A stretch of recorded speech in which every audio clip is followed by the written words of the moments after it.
This girl's handcuff escape hack using just fishnets is breaking the internet.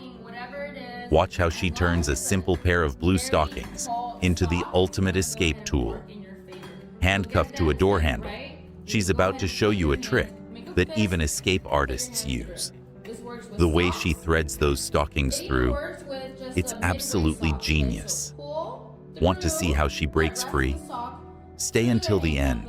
This wild technique will blow your mind. And now you want to make your hand into a fist and pull. You're gonna fold that material over. See that? Fold it over. Fold it over, and now you're gonna put it over your fist. See how it's folded over?